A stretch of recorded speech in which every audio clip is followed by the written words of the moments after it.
The last time I packed a suitcase, it was for my honeymoon. This time, it was to move in with my son. Temporarily, I told myself.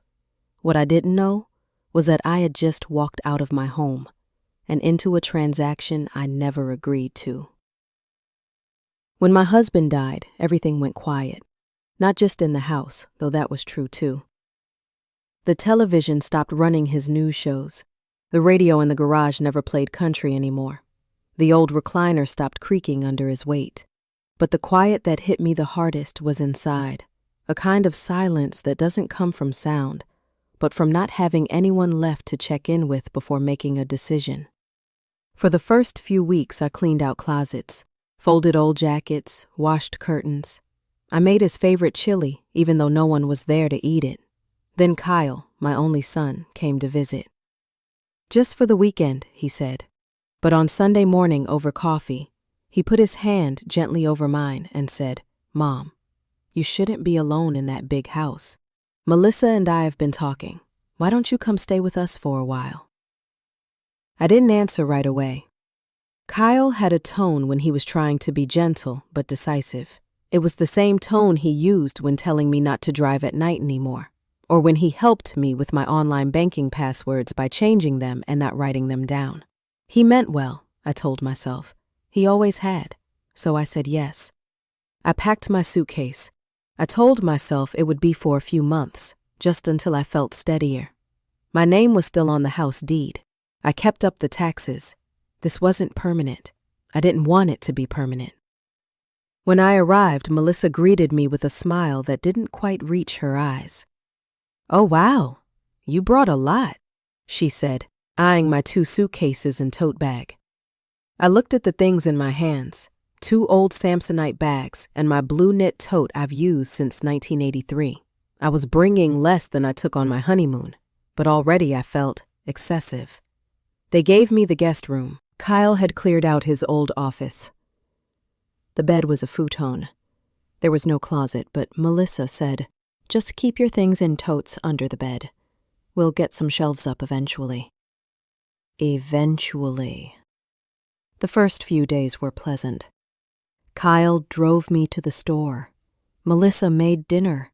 I washed dishes without being asked. I offered to help with groceries and they accepted, but lightly, as if it wasn't a big deal. "If you're offering, Mom," Kyle said, chuckling. "The mortgage hit a little hard this month. We'd appreciate it." I transferred $300 into his account that evening.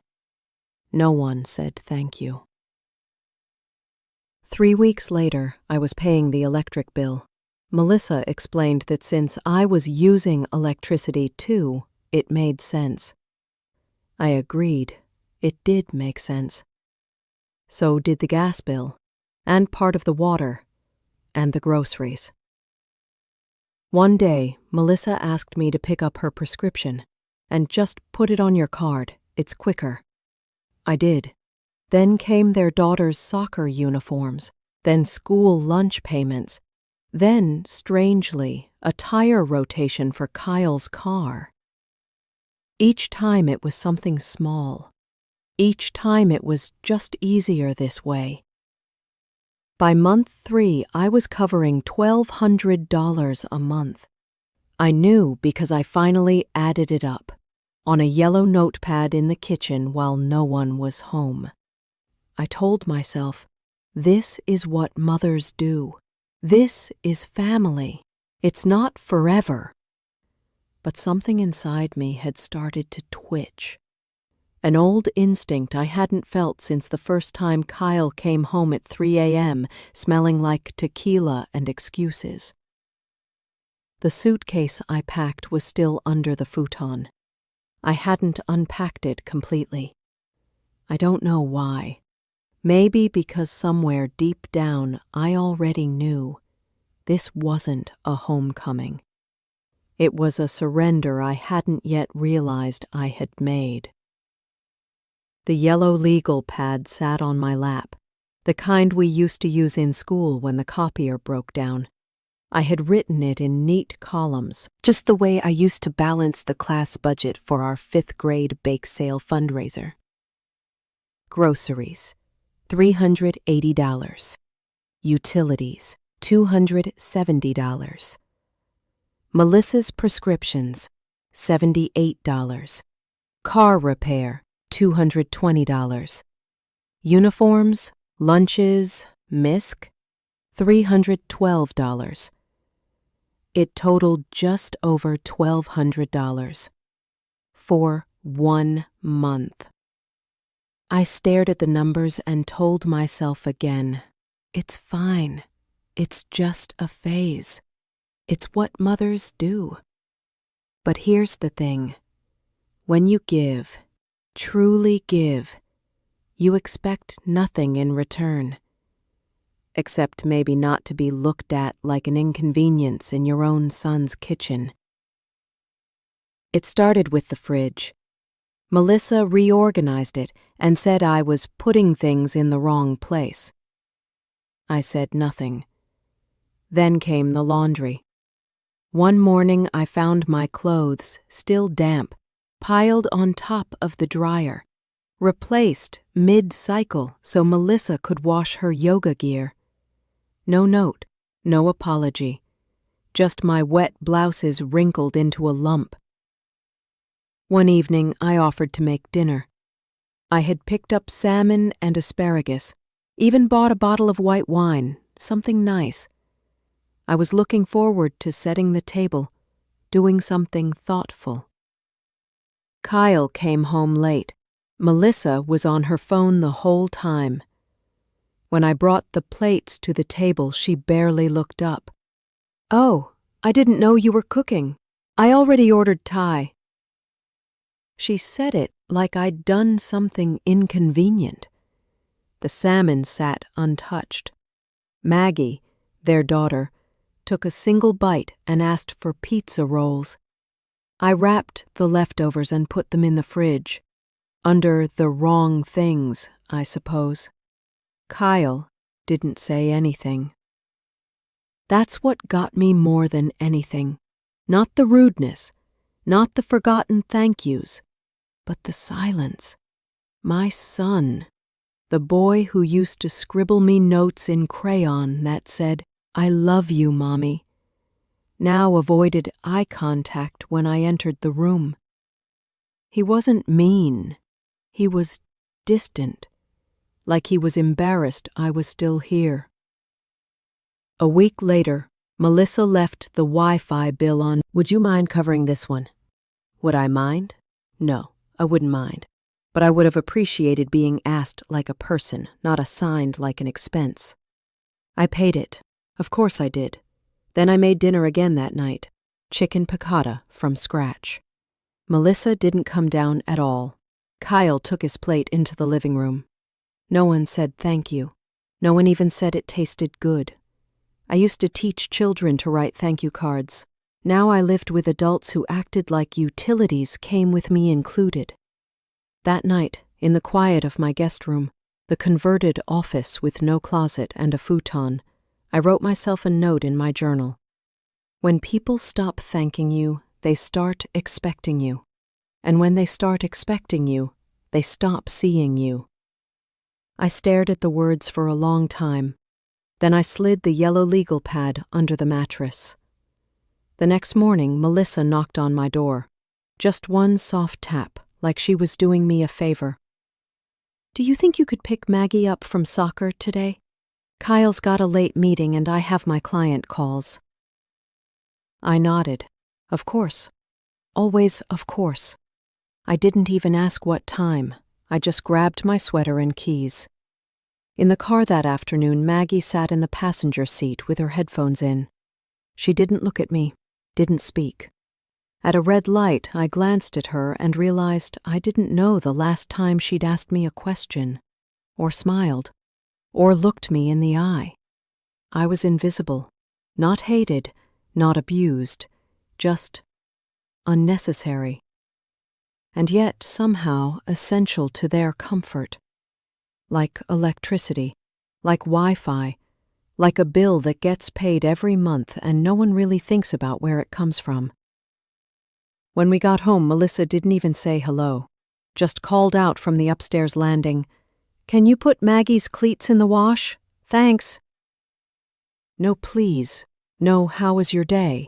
Just thanks, the kind of thanks you give your Uber driver. Later that night, I poured myself a glass of boxed wine and sat on the back patio alone. The stars were out. It was beautiful.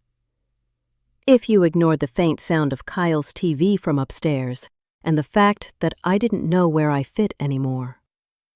I looked at my reflection in the darkened window, and for the first time in my life, I asked myself, out loud, what exactly am I still doing here? The thing about fading isn't that it happens all at once. It's that it doesn't. You start to disappear in pieces, in skipped glances, unfinished sentences, and doorways closed just a little faster than before. The first time I noticed it was in the living room. Kyle and Melissa were sitting on the couch, scrolling their phones in silence. I asked if they wanted coffee, something I always used to do, without thinking. Kyle looked up, nodded vaguely, and said, "Yeah, sure, if you're already making some." If I'm already making some.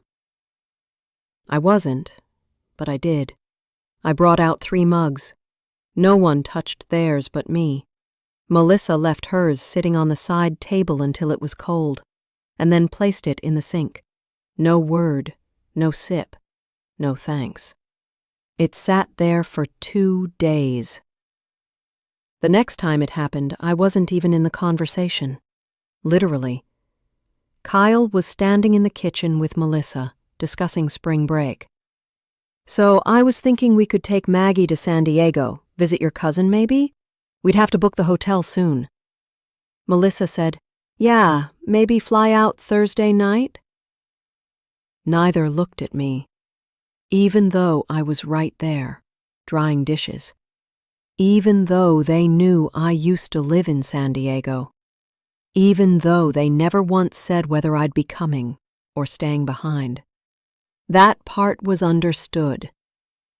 I asked anyway, "Will you need me to take care of the dog while you're gone?"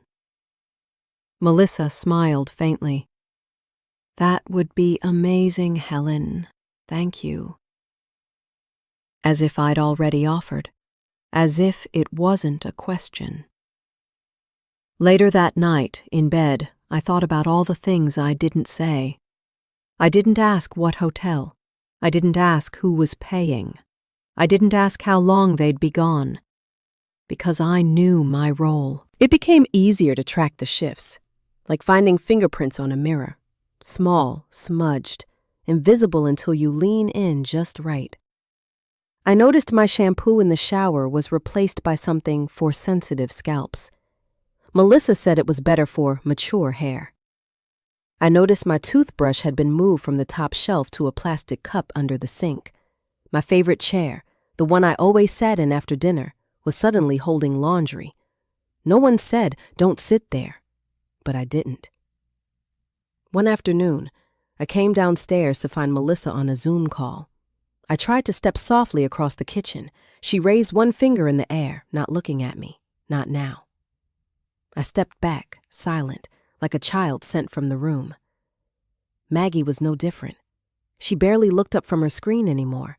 I'd ask her about school, she'd shrug. I offered to help with her math homework. She told me the app could do it.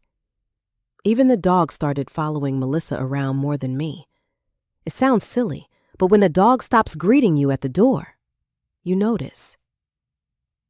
And then came the group text, or rather, the one I didn't get. I only knew about it because I heard Melissa talking about next weekend's dinner thing. When I asked, she said, "Oh, sorry, we have a group thread with Kyle's sister and her husband. It's mostly just logistics." Logistics. I was not part of. The logistics. And it hit me.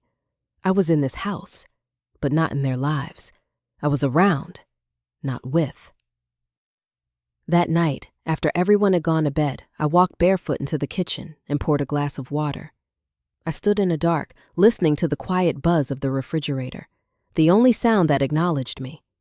I opened the fridge. The leftover meatloaf I'd made the night before was gone. Melissa had told me no one liked meatloaf, but someone had eaten it, all of it. No one mentioned it. I went back to my room. Not my home, just my room, and sat on the edge of the futon. My legs ached, not from work, from holding everything in. I thought about all the things I paid for: money, time, emotion, and how not one of those things had bought me a seat at the table. I didn't want praise. I didn't want a parade. I just wanted someone to look me in the eye and mean it when they said my name. The next morning, Melissa left a note by the coffee maker. "Can you pick up almond milk today? Oat if they don't have." No please, no if it's not too much trouble, not even thanks, just the next item on a grocery list I never signed up for. That day I started keeping my receipts. All of them.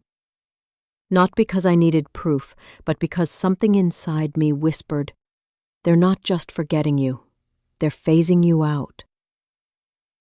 And that scared me more than being unwanted, because being unwanted is painful, but being erased, that's unnatural. It was a Thursday morning, foggy outside. One of those gray days where the air hangs low like the sky hasn't decided whether it wants to rain or just sulk. I was folding towels in the laundry room. Melissa always said she'd get around to it, but somehow the basket kept growing, like a soft, tangled sculpture of responsibility. I didn't mind doing it, not really. I liked the smell of fabric softener. I liked feeling useful. The dryer buzzed. I reached for a fitted sheet, pulled it out, and that's when I saw it. A paper, plain white, sitting awkwardly on the edge between the washer and the wall. Not filed, not folded, just left there, as if forgotten. I didn't mean to read it. I didn't even know what it was, until I saw the first few words. Subject: 2023 Family Asset Planning, Whitmore Property, Secondary Residence. My fingers tightened. My heart didn't race. Not yet. It paused. I read on. The printout was an email from a man named Elliot Randall, Esquire, apparently a financial planner or attorney. It was addressed to both Melissa and Kyle. I read, "As we discussed, given Helen's advancing age and her current residency at your primary household, it may be wise to initiate the early title transition for her Oregon property. I recommend using a durable power of attorney or, alternatively, a joint tenancy strategy." I stopped breathing. Early title transition, durable power of attorney, her advancing age. There it was, in black and white, proof that I wasn't being paranoid, proof that they were making plans, with my name in the subject line. I sat down on the edge of the laundry basket and read it again. The email was clinical, efficient. It referred to me the way people refer to a mortgage or a slow-draining sink. There was no mention of love, no concern for my well-being, just logistics, legal tools, transfer methods. I had become an asset, not a person. I thought about all the times I handed Kyle my debit card just for groceries, the bank statements I hadn't checked in months, the will I hadn't updated since my husband died. I thought about how quiet the house had been lately, how I'd been left off the family group texts, how my toothbrush was moved, how I was always the last to know, if I knew at all. The paper shook in my hand just slightly, not from fear, not exactly, from realization. This wasn't about gratitude anymore. It wasn't about me helping them. It was about them preparing for me to fade away and making sure they were ready to collect whatever was left. I didn't hear Melissa come into the room. "Oh, did you find that?" she said casually, like I'd stumbled upon a recipe card. I looked up. She was holding a coffee cup, barefoot, Nails painted the same neutral shade she always wore. Her tone was cheerful, breezy, too breezy. That's just something Kyle was looking at for, long-term stuff. Totally preliminary. No big deal. I said nothing. She reached over and took the paper from my hand. Not snatching. No, she was too polite for that. Just retrieving. As if I'd borrowed something that wasn't mine. "Anyway, thanks for folding those," she said, nodding at the towels. "You're a lifesaver." And then she walked out. No big deal, that's what she said. That's what they always say before something very big happens. And you don't know it until it's already done. I didn't confront Kyle that night. He came home late and went straight to the garage. I didn't mention the email at dinner. Melissa made stir-fry. I barely tasted it. I just smiled, nodded, washed dishes. But something in me had shifted. Not broken, no, not yet. Shifted, like the first creak of wood before the door finally opens. That night, I sat on my futon in the converted office, lights off, journal open in my lap. I didn't write a thing. Instead, I stared out the small window watching the branches of the backyard maple tree bend in the wind. One leaf had gotten stuck against the glass, fluttering, but unable to fall. I knew how that leaf felt. Before bed, I took my yellow legal pad out from under the mattress. I added a new line. March 16th. Discovered printed email title transfer. Subject, Whitmore property. Then, for the first time, I added a second line. Begin gathering records, quietly. Because now I knew. This wasn't just ingratitude. This wasn't just distance. This was intent. And I would not be erased quietly. I didn't sleep that night, not even the broken kind of sleep, where you drift in and out, tangled in strange half-dreams. Not even the shallow rest you get when you've taken something to help you relax. I lay awake, fully alert, as if someone had left every light on in my brain. I wasn't anxious. I wasn't scared. I was awake in a way I hadn't been in a long, long time. Around 1 a.m., I got up and sat in the chair by the window. The futon had left a dull ache in my hip. The house was silent. I could see the soft orange glow of the neighbor's porch light through the trees. I could hear the hum of the refrigerator, the occasional click of settling pipes.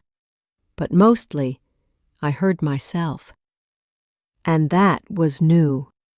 I thought about the house in Oregon, my house, the one I bought with my husband in 1986, back when we thought we'd only stay 5 years and then move closer to the coast.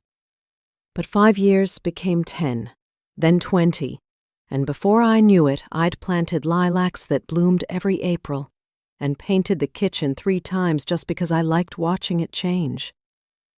I raised Kyle there. I painted the baseboards in that house while pregnant.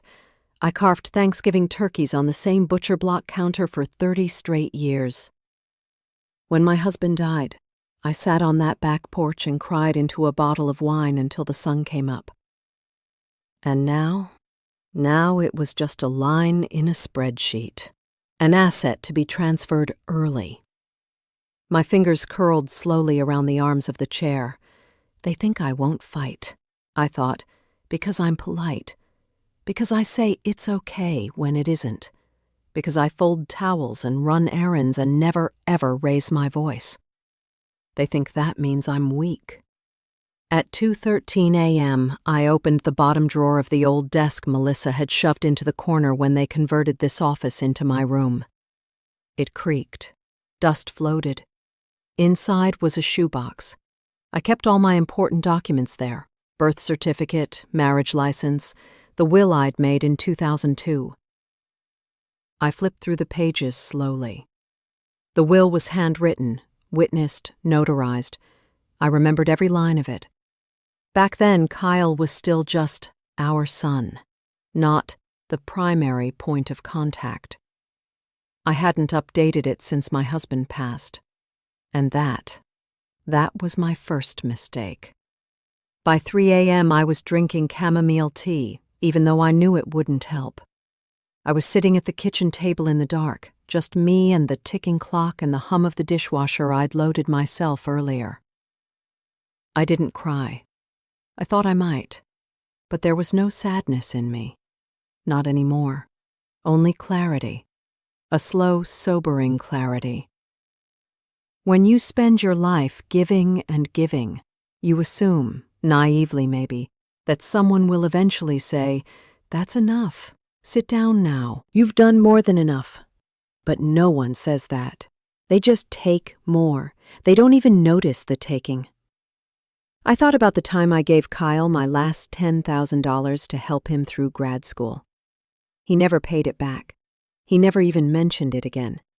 I told myself then, it's fine. He needed it. That's what parents do. I told myself that so many times. I began to believe that martyrdom was love. It isn't.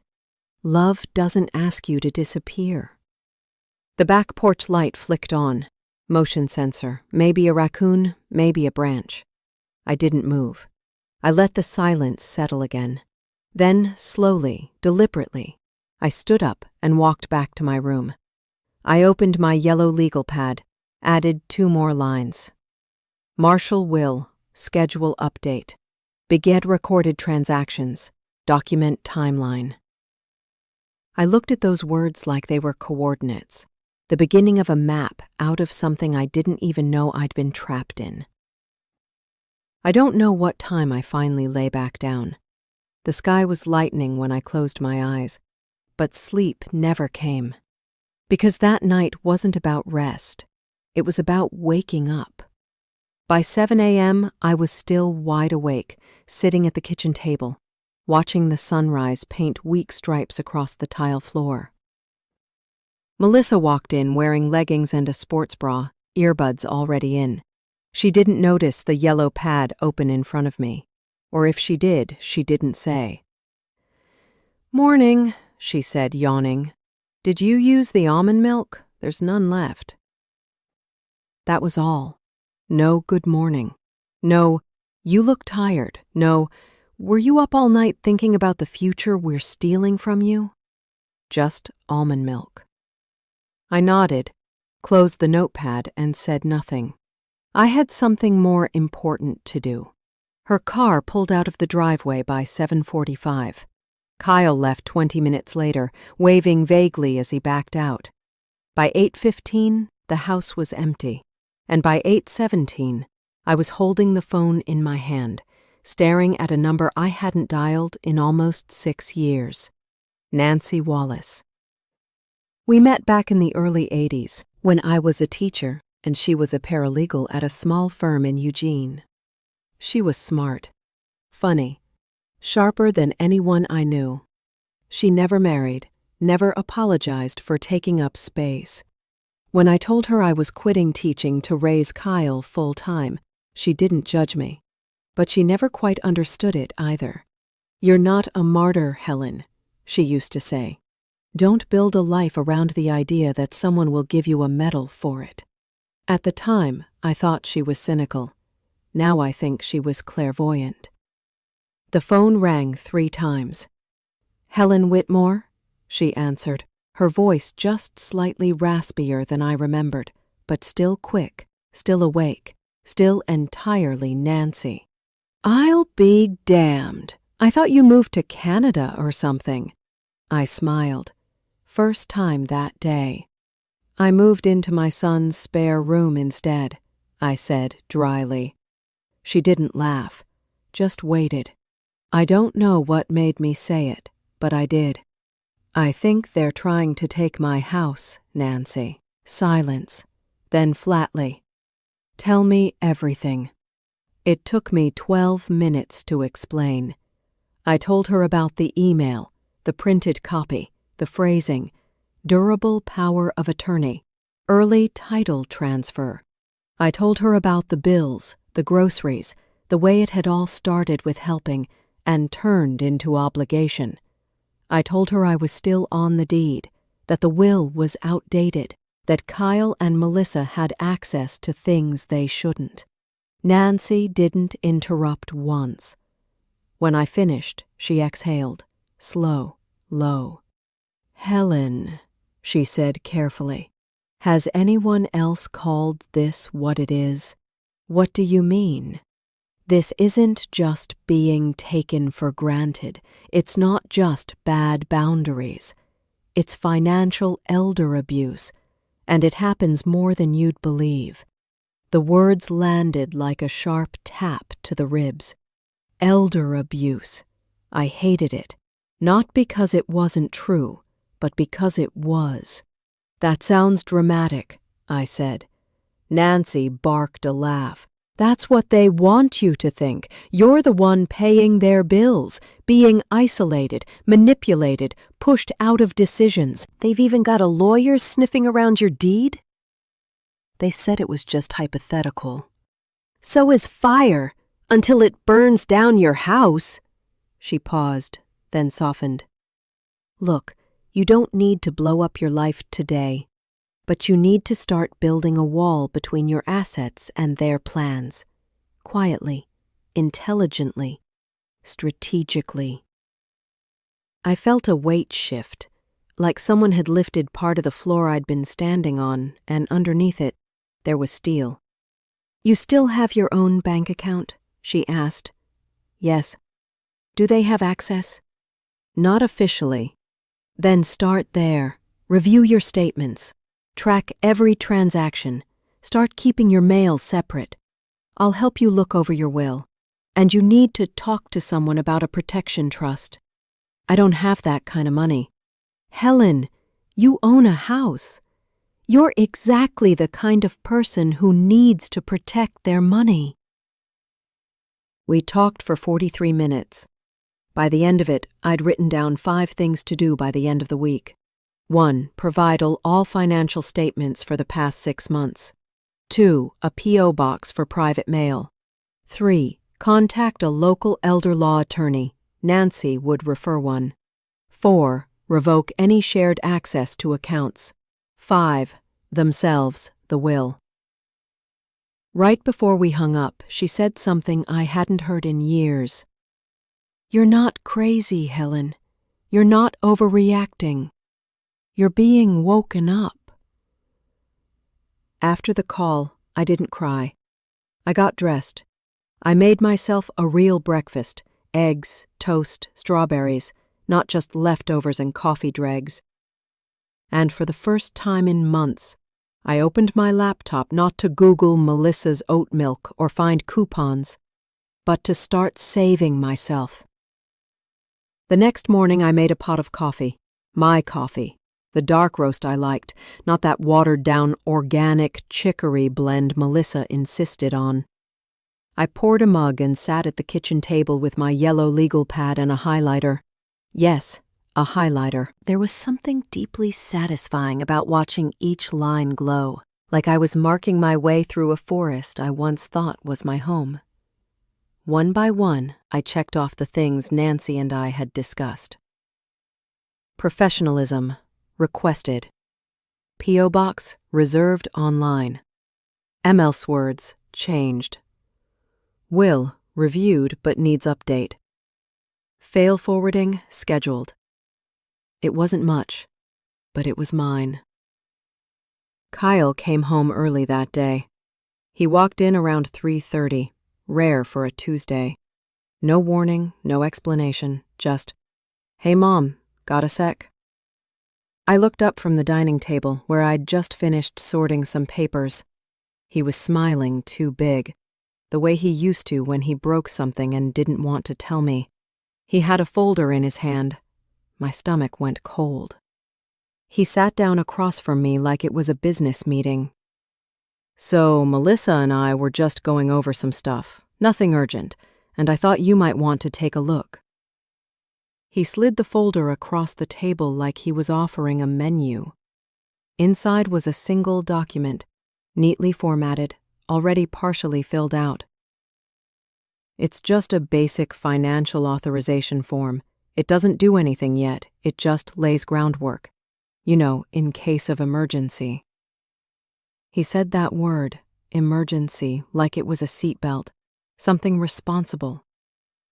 We'd just be able to help out more efficiently.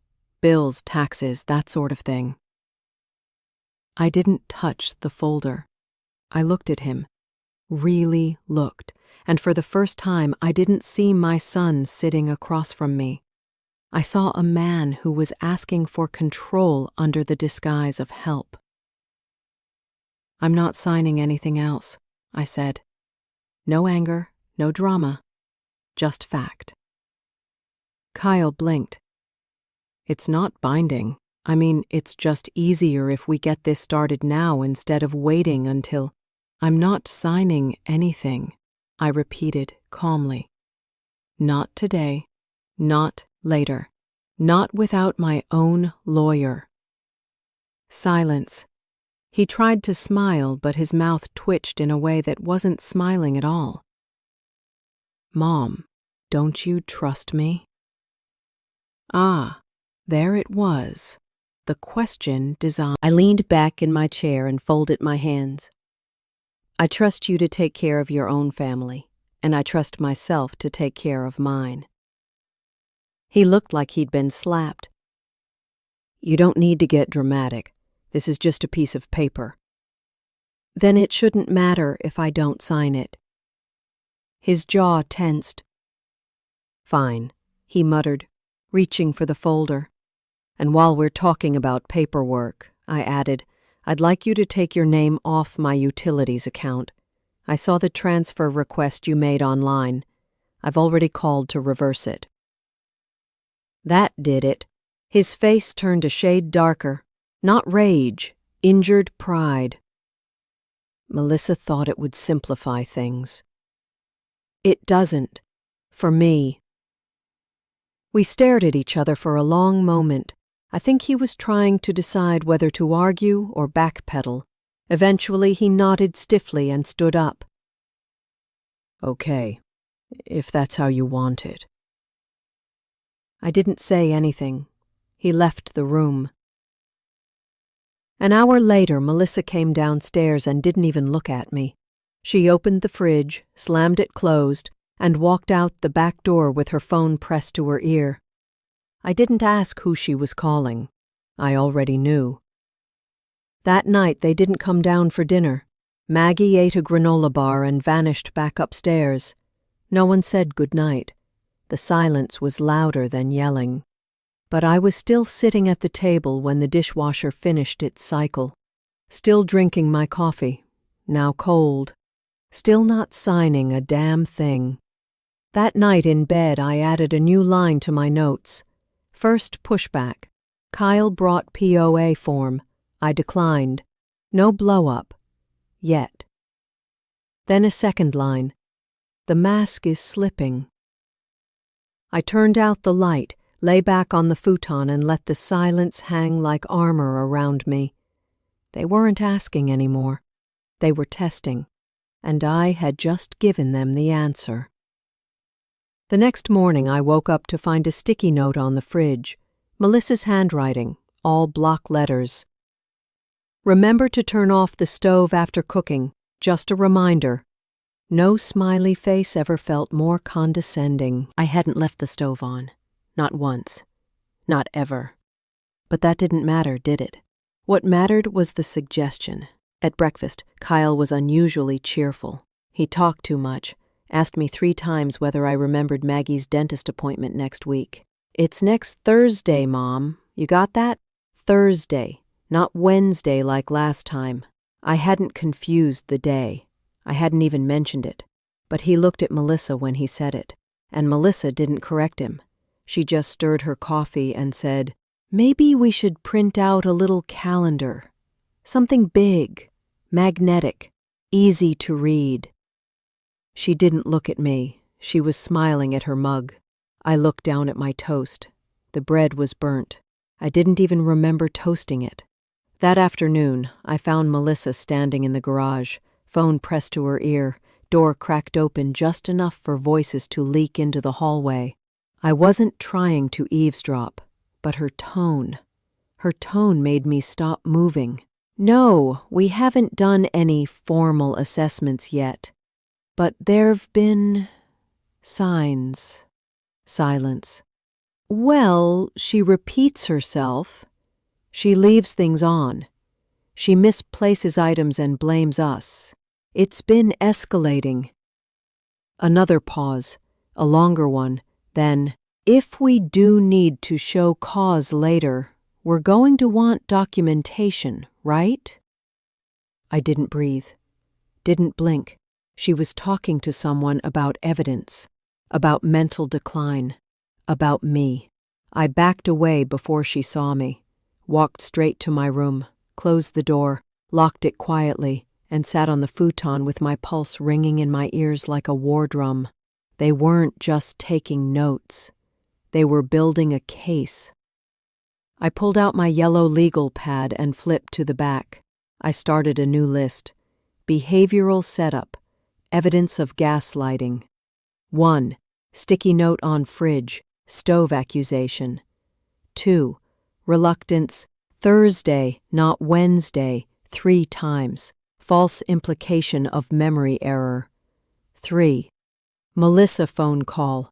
Formal assessment. Escalating. Show cause. I wrote it all down. Every word I remembered. Then I reached into my sock drawer and pulled out the little pocket recorder Nancy had mailed me. Simple. Black. Voice activated. I hadn't used it yet.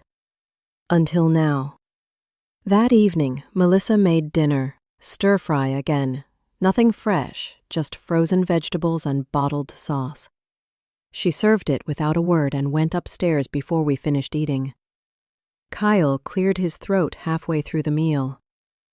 Hey, Mom, just wondering. You're still taking your supplements, right? Which ones? I asked. I don't know. The memory ones. I've never taken memory supplements. He looked down at his plate and smirked. Exactly. Later that night, I accidentally left the recorder on the edge of the hallway table, angled toward the living room. I went to my room and stayed there, lights off, heart steady. At 10:42 p.m., I heard them downstairs. Melissa. If she starts slipping in front of Maggie, it could be traumatic. Kyle. We need to do this cleanly, quietly, no drama. Melissa. You think she'll fight it? Kyle. She already is. Silence, then laughter. Melissa. She's good at pretending she's sharper than she is. Kyle. She's been pretending for years. I sat there in the dark, hands clenched in my lap, recorder still running on the hallway table. And I thought, they're not protecting me. They're staging a takeover. By midnight, I had a new plan. I opened a new page in the pad. Phase 2. Counter-narrative. 1. Schedule full cognitive assessment from independent doctor. 2. Keep all communication polite, calm, and written. 3. Continue documenting, audio plus notes. 4. Notify Nancy and begin preparing protective trust options. 5. Do waiting for it. I wasn't scared. I was insulted.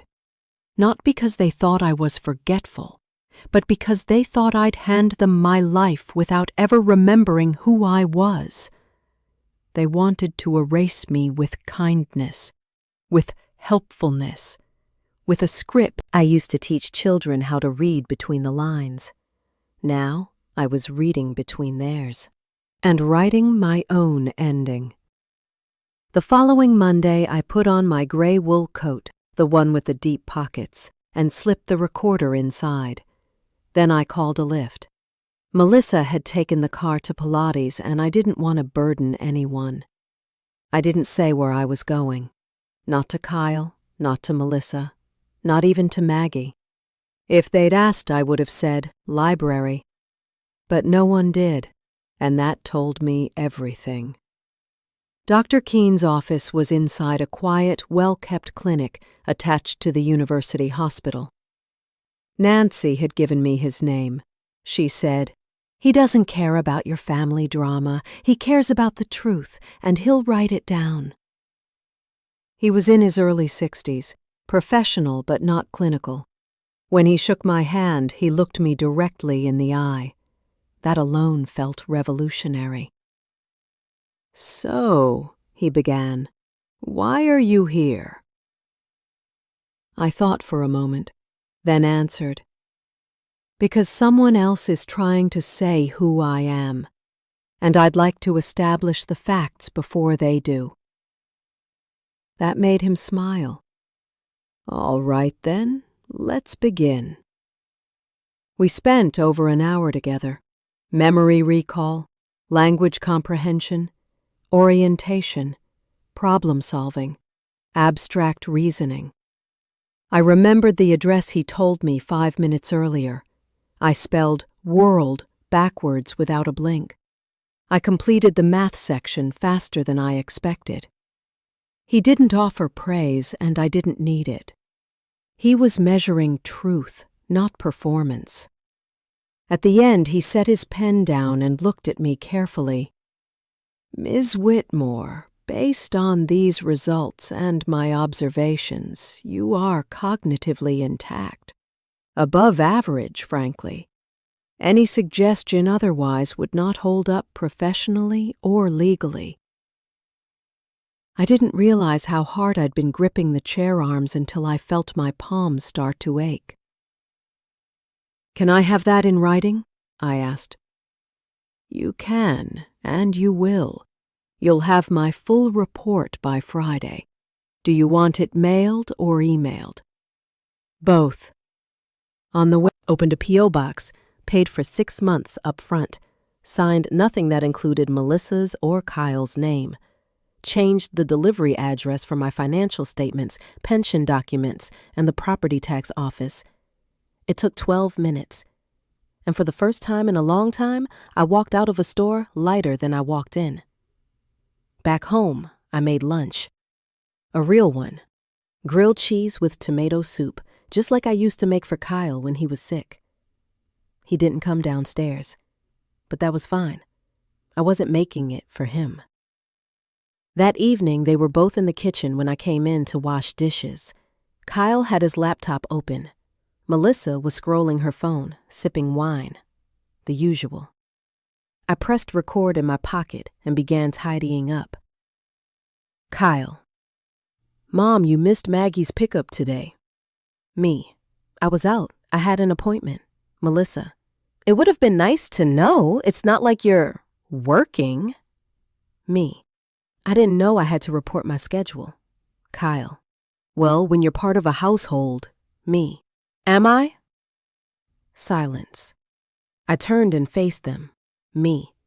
"Am I part of this household, or am I just someone who pays for it?" No answer.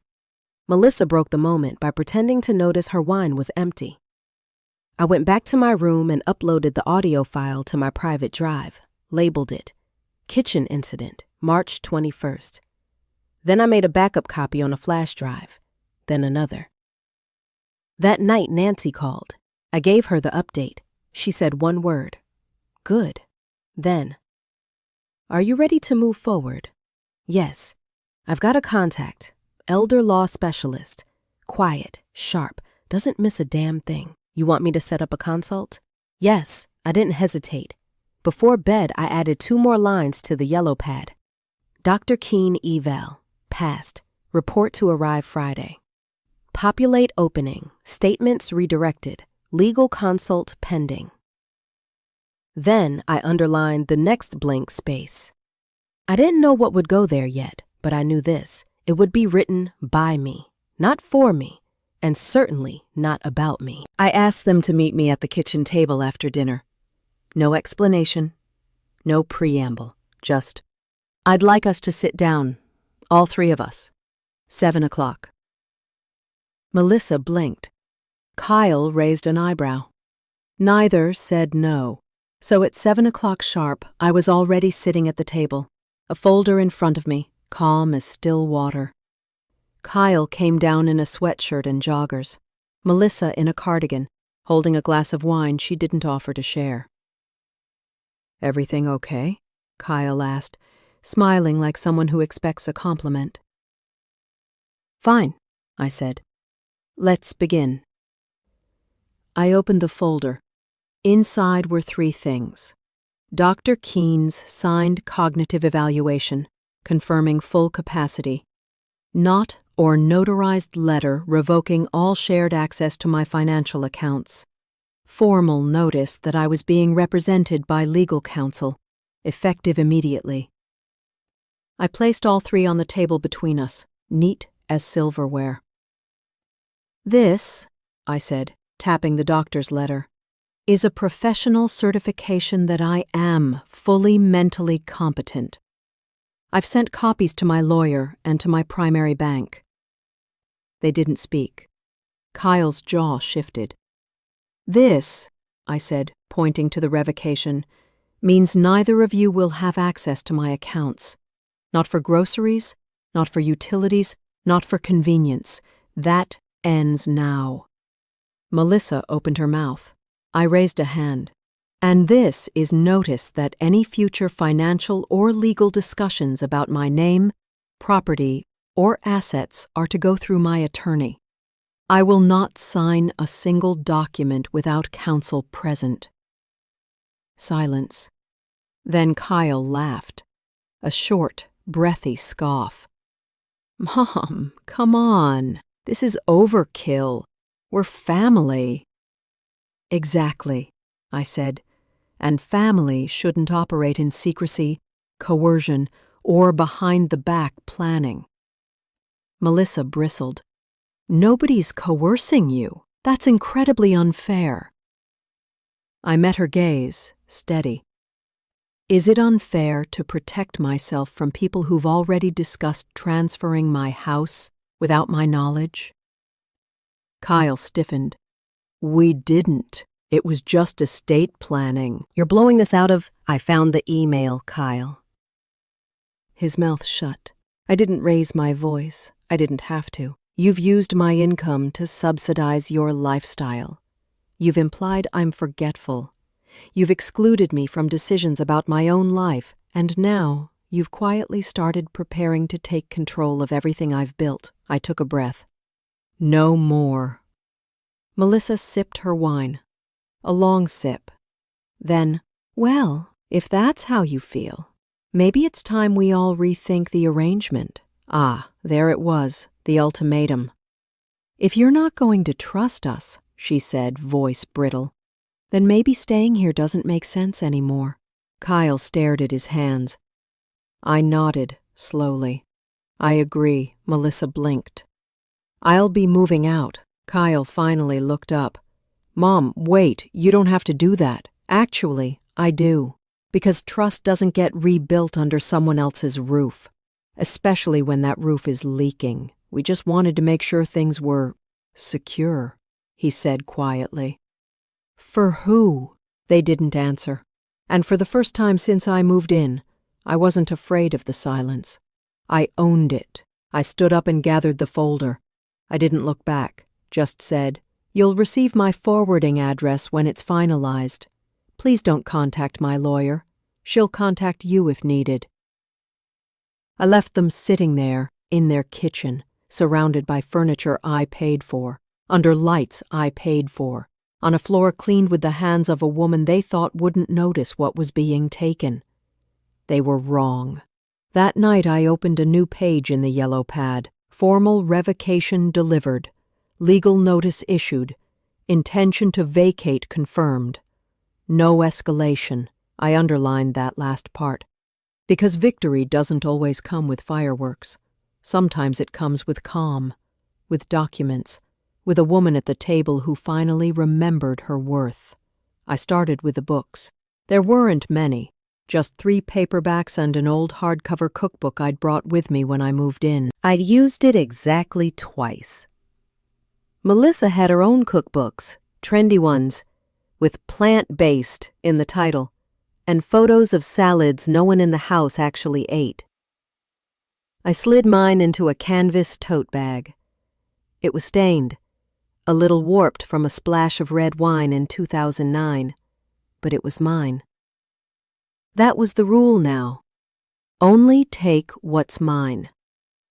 Next came the sweaters. I folded them slowly. My hands moved like they knew a ceremony was happening, even if no one else did. Each sleeve tucked in felt like a chapter closing. Each zipper zipped meant a version of myself was being put to rest. I left behind the mug I used every morning. It said, "World's Best Grandma," a cheap one, probably from Walgreens. But I hadn't earned it. Not here. Maggie hadn't called me Grandma in months. She barely looked up from her phone when I walked by. I didn't blame her. Children are mirrors. She was only reflecting what her parents taught her. By midday, I had 1 suitcase, 1 tote, 1 folder of documents. The yellow legal pad, of course. That stayed close. I hadn't told them I was leaving today, but I had signed a short-term lease on a garden unit across town. 2 bedrooms, small porch, monthly rate, month to month. Nancy had co-signed, just in case. She'd said, "You don't need a fortress, just a door you can close and lock, with peace on the other side." Around 3 o'clock, I heard Melissa's heels clicking toward my door. I didn't look up. Knock, knock. "Can we talk?" I opened it halfway. She stepped in without waiting. Her arms were crossed. She was wearing lipstick, which meant she'd been somewhere more important than this hallway. "I just wanted to say we were surprised by yesterday." I didn't answer.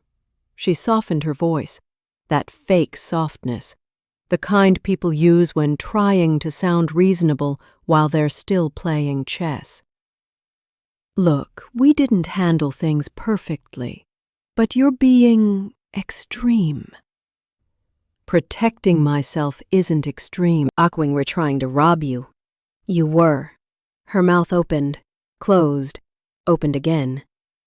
"We're family." "You treated me like property." Now her voice dropped to a whisper shout. "Fine, I'll say it. We don't want to lose you, Helen, but we can't live like this, walking on eggshells, feeling like you're documenting everything."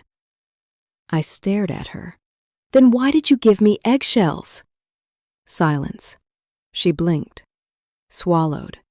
"We'll make this work," she said finally, "but you have to drop the lawyer." There it was, the deal, the last card. "If you do that," she said, "we'll reset, start fresh. We'll even make sure the house is in your name alone again, if that's what you need." It was almost convincing. If I hadn't already read the email, if I hadn't heard the call in the garage, if I hadn't spent 3 months watching them slowly erase me from their story. But I had. "Melissa," I said gently, "the moment someone only wants peace when the lawyer leaves, that's the moment you know you were never safe to begin with." She flinched like I'd slapped her. But I wasn't angry, just tired.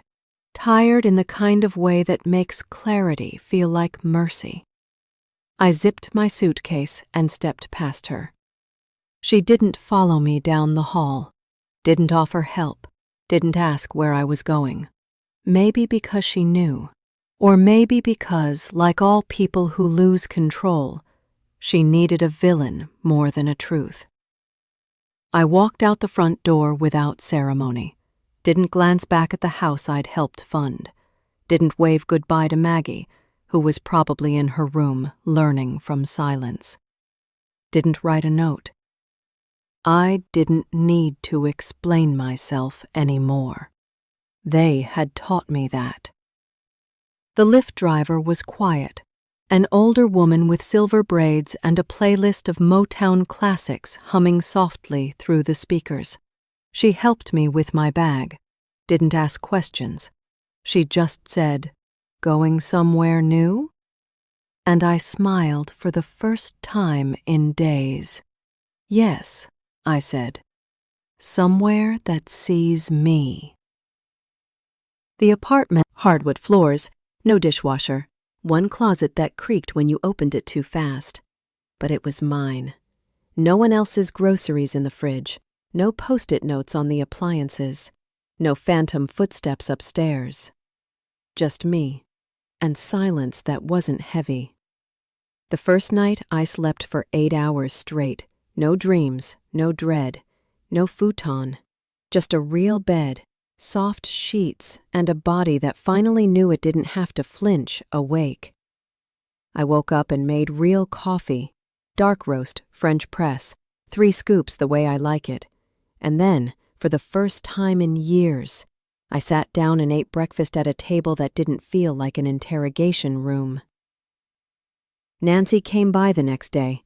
She brought croissants and a copy of the finalized legal packet from her friend, the elder law attorney. We sat on my little porch, legs tucked under us like girls in our 20s.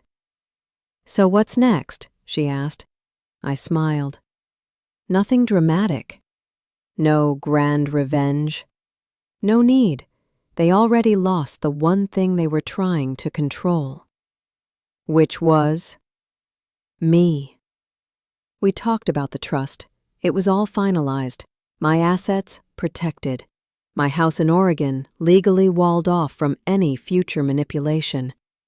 I'd also updated my will, added a clause that required any beneficiary to pass a capacity review if they ever challenged it.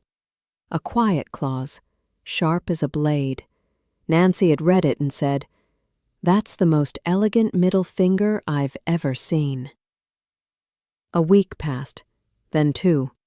I started walking in the mornings, nothing fancy, just 20 minutes around the neighborhood. There was a bench under a maple tree where I'd sit with my coffee. Sometimes I'd write in the yellow pad. Not notes anymore, not evidence, just thoughts, observations, fragments of memory that didn't hurt as much now. One afternoon, Maggie sent me a text, just 4 words. "Are you okay, Grandma?" I stared at the screen for a long time, then typed, "I am now." Kyle never reached out. Melissa emailed once, something vague and polite, #meta, pause, sex 0.05, with a veiled implication that lawyers make things messier than they need to be. I didn't reply. Nancy said I didn't have to. Silence is a complete sentence, she reminded me. So is no. There were still moments where I questioned myself, small ones, like when I folded laundry and thought, should I be doing this for someone? Or when I passed to school and felt the ghost of the teacher I used to be. But those feelings came and went, like wind, not storms. One evening, I poured a glass of wine, 1 glass, no guilt, and sat on the floor with my legal pad. I flipped back through the old pages. Patrick, brought POA form, declined. Melissa, garage phone call, evidence of pretext. Cognitive assessment, passed, confirmed, protected. Citation delivered, 7 p.m. It read like someone else's diary, somebody I used to be, somebody who thought dignity was optional. At the very back, I wrote one final entry. Freedom isn't given, it's chosen, quietly, repeatedly, even when it cost, especially when it cost. I closed the pad, turned off the light, and locked my own door for the first time in over a year. It clicked shut with the clean finality of a chapter ending, not with bitterness, but with ownership. Because freedom doesn't come wrapped in fireworks or declarations. It comes with a glass of wine on a Tuesday night, with a stack of papers protected by law, with the sound of your own thoughts in a room no one else controls. It comes when you remember. You don't owe anyone your silence. You don't owe anyone your sacrifice, and you never, ever owe anyone your life.